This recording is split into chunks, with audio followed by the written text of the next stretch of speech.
Japan और भारत में छुट्टियां एक विशेष समय होती हैं जो परिवार और प्रकृति से जुड़ने के अवसर प्रदान करती हैं। जापान में छुट्टियां परिवार के साथ गहरे संबंधों को मजबूत करने के समय के रूप में मनाई जाती हैं। यहाँ पर परिवार और करीबी दोस्तों के साथ समय बिताना, एक साथ भोजन पकाना और साझा गतिविधियों का आनंद लेना मुख्य गतिविधियां हैं।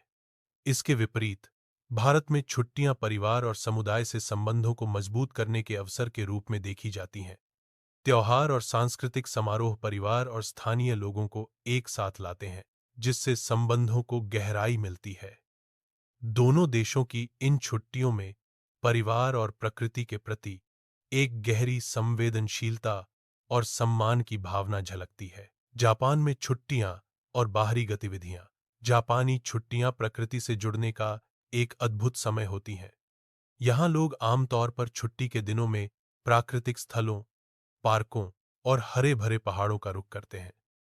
जापानी लोग गर्म झरनों पर जाकर और पर्वतीय क्षेत्रों में लंबी सैर करके मानसिक और शारीरिक स्वास्थ्य को ताजगी देने का प्रयास करते हैं। प्रकृति में समय बिताना न केवल उन्हें आनंद प्रदान करता है, बल्कि इसे तनाव से राहत पाने का भी एक प्रभावी तरीका माना जाता है। इससे उन्हें मानसिक शांति और आराम की प्राप्ति होती है, जो जीवन में ऊर्जा को पुनः संजोने का काम करता है। भारत में धार्मिक त्योहार और परंपराएं। भारत में छुट्टियां अधिकतर धार्मिक त्योहारों और सांस्कृतिक समारोहों के इर्द गिर्द घूमती हैं। विभिन्न धर्मों का देश होने के कारण यहाँ अनेक त्योहार और धार्मिक अनुष्ठान मनाए जाते हैं।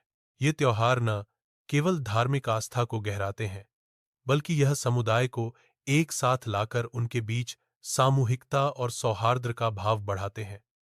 चाहे वह दिवाली हो, होली हो या ईद, इन आयोजनों में परिवार और समुदाय एक साथ शामिल होते हैं और सांस्कृतिक समृद्धि का हिस्सा बनते हैं। भारतीय छुट्टियां एक जीवंतता और उत्साह से भरी होती हैं, जो समाज को एकजुट रखने में सहायक होती हैं। जापान में छुट्टियों पर खरीदारी और मनोरंजन। जापान में छुट्टियों के दौरान लोग खरीदारी और मनोरंजन का भी खूब आनंद लेते हैं। शहरों में कई आकर्षक मॉल, थिएटर, संग्रहालय और भोजनालय होते हैं, जहां लोग परिवार और दोस्तों के साथ समय बिताने जाते हैं। फिल्में देखना, संग्रहालयों में कला का अवलोकन करना और नए रेस्तरां में खाने का आनंद लेना, यह सब जापानी छुट्टियों के आम पहलू हैं। इन गतिविधियों के माध्यम से लोग अपने व्यस्त जीवन से कुछ समय के लिए दूर होकर खुद को ताजगी देते हैं और नए अनुभव प्राप्त करते हैं। भारत में क्षेत्रीय त्योहार और सांस्कृतिक उत्सव।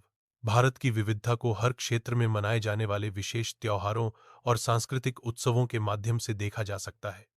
उत्तर से दक्षिण और पूर्व से पश्चिम तक हर प्रांत के अपने अलग त्योहार होते हैं, जो स्थानीय परंपराओं और मान्यताओं को दर्शाते हैं। यह त्योहार पूरे समुदाय के लिए एक साथ मिलकर जश्न मनाने का अवसर होते हैं और विविधताओं में एकता की झलक प्रस्तुत करते हैं। गणेश चतुर्थी, दुर्गा पूजा, बिहू और ओणम जैसे त्योहार भारत की सांस्कृतिक विविधता को उजागर करते हैं और समाज में एकता की भावना को मजबूती प्रदान करते हैं। ध्यान और शांति का अनुभव। भारतीय छुट्टियों पर आध्यात्मिक विश्राम। भारतीय छुट्टियां केवल मौज मस्ती के लिए ही नहीं, बल्कि आत्मिक और मानसिक शांति के लिए भी जानी जाती हैं। ध्यान, योग और शांति का समय बिताना यहाँ की छुट्टियों का एक विशेष हिस्सा है। भारतीय लोग अपने मन को शांत और सकारात्मक ऊर्जा से भरने के लिए इन छुट्टियों का उपयोग करते हैं।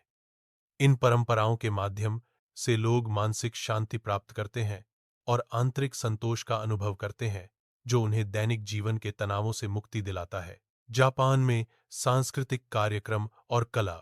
जापानी छुट्टियां कला, संस्कृति और इतिहास से जुड़ने का अवसर भी होती हैं।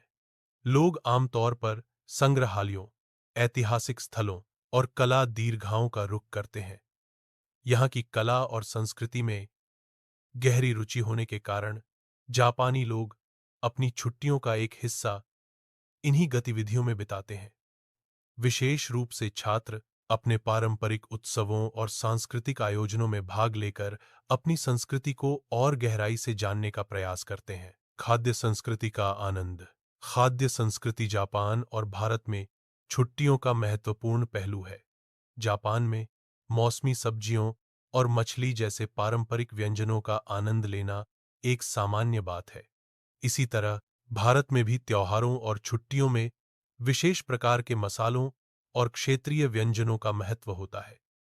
दोनों देशों में छुट्टियों पर खाना एक सांस्कृतिक अनुभव होता है जो परिवारों को एकजुट रखता है और रिश्तों को मजबूत बनाता है। छुट्टियों पर यात्रा। जापान और भारत की अनूठी विशेषताएं।